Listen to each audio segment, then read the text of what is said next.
Nesse vídeo, iremos analisar o modelo de evaluation por múltiplos, conhecido também por avaliação múltipla dentro do conceito de Value Investing.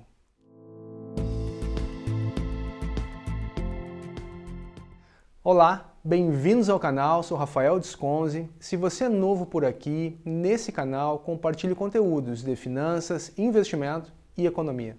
Por favor, inscreva-se, faça seus comentários, sugestões e deixe um like se gostarem desse material. A abordagem isolada mais amplamente usada para determinar o valor da operação de uma empresa e, portanto, o valor de suas ações é uma avaliação múltipla. Uma avaliação múltipla ou por múltiplos tem dois componentes. Primeiro, alguma medida do fluxo de caixa disponível para a distribuição que é gerado hoje por uma empresa ou ação. E segundo, uma proporção do valor por reais desse fluxo de caixa, o múltiplo, que um investidor deve pagar para comprar esse fluxo de caixa de hoje em diante. O produto da estimativa do fluxo de caixa e o múltiplo atual do valor do negócio ou ativo.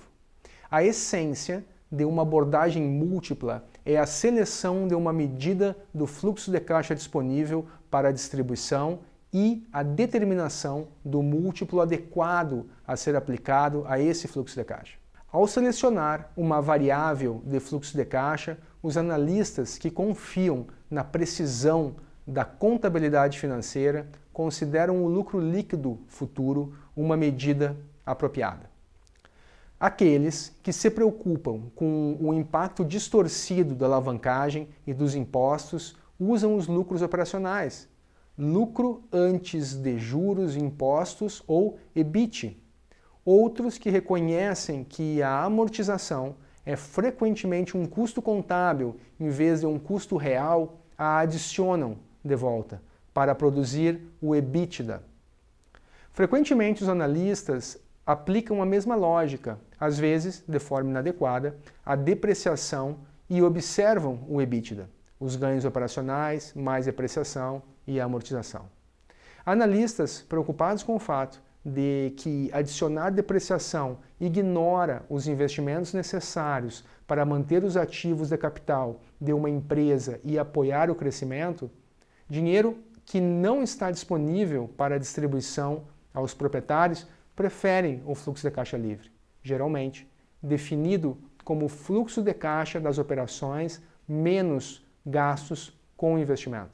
O múltiplo aplicado a qualquer medida escolhida de fluxo de caixa é geralmente determinado por definir um conjunto de empresas de comparação para quem a relação desse fluxo de caixa com o valor deve ser comparável, e essa mesma relação com a empresa-alvo a ser avaliada.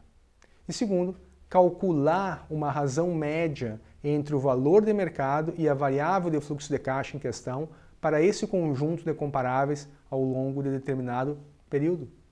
As características dos elementos comparáveis nunca serão exatamente iguais às da empresa-alvo.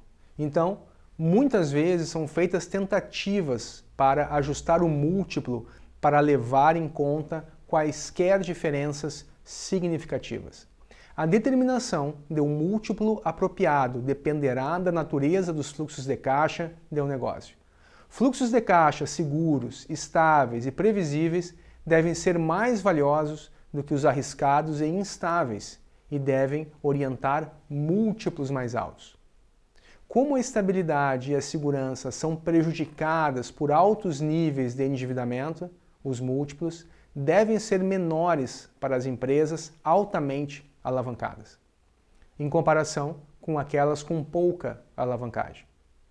Melhores empresas com margens mais altas devem ter múltiplos relativamente mais altos, tanto porque provavelmente serão mais seguras, quanto porque têm melhores perspectivas de negócios no futuro. De forma mais geral, os negócios cujo fluxo de caixa devem melhorar no futuro devem ter múltiplos acima daqueles de negócios estagnados ou em declínio.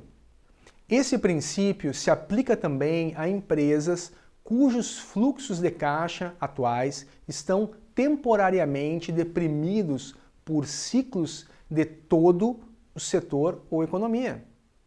Seus múltiplos podem, de fato, parecer elevados quando meramente refletem o reconhecimento dos investidores de que os fluxos de caixa irão se recuperar. Por outro lado, os fluxos de caixa das empresas que operam em ou perto de picos cíclicos devem orientar múltiplos mais baixos do que podem apresentar atualmente. Em todos esses casos, a direção das mudanças nos múltiplos é clara. Outras características de negócios podem ter um impacto mais ambíguo nos múltiplos. Boas administrações, por exemplo, devem aumentar o valor por unidade de fluxo de caixa. Elas irão operar com mais cuidado, reduzindo o risco e alocando os lucros retidos de forma mais eficaz, aumentando assim os retornos futuros. Mas ainda assim, o desempenho geral dos negócios no futuro dependerá da qualidade da gestão no futuro e de como isso se compara às pessoas atualmente no comando. Aqui, um raciocínio cuidadoso produz conclusões contra-intuitivas. Aquelas empresas com boa administração veem essa qualidade embutida nas medidas atuais de fluxo de caixa. É improvável que melhorem. Esse contraste às empresas com gestão deficiente tem muito espaço para melhorias. Dadas essas perspectivas futuras, são as más administrações que deveriam orientar múltiplos mais altos, por mais obtuso que possa parecer esse princípio. Fazer julgamentos qualitativos sobre múltiplos apropriados em situações como as descritas anteriormente é apenas um passo inicial. As estimativas de valor são necessariamente quantitativas e os múltiplos também devem ser determinados quantitativamente. Uma parte crucial dessa determinação quantitativa é a seleção do período durante o qual os níveis médios de valor de mercado para o fluxo de caixa são calculados, especialmente quando os múltiplos de mercado são inflados por excesso de otimismo ou reduzido por excesso de pessimismo. Os atuais múltiplos de mercado podem ser altamente imprecisos. Uma alternativa é estimar múltiplos médios usando períodos históricos estendidos. Por exemplo, períodos abrangendo 2 ciclos de negócios completos. Porém, em ambientes de negócios em constante mudanças, essas médias de longo prazo podem não ser mais apropriadas, e as estimativas de valor resultantes podem ser tão imprecisas quanto aquelas baseadas nos múltiplos atuais. Na prática, as incertezas nas estimativas de fluxo de caixa e nos múltiplos de avaliação significam que múltiplas avaliações calculadas de modo plausível podem diferir em até 100%. Obrigado por assistirem, compartilhem sua percepção sobre esse tema, espero que tenham gostado, não esqueçam de se inscreverem no canal, deixe o seu like e nos vemos no próximo vídeo. Tchau, tchau!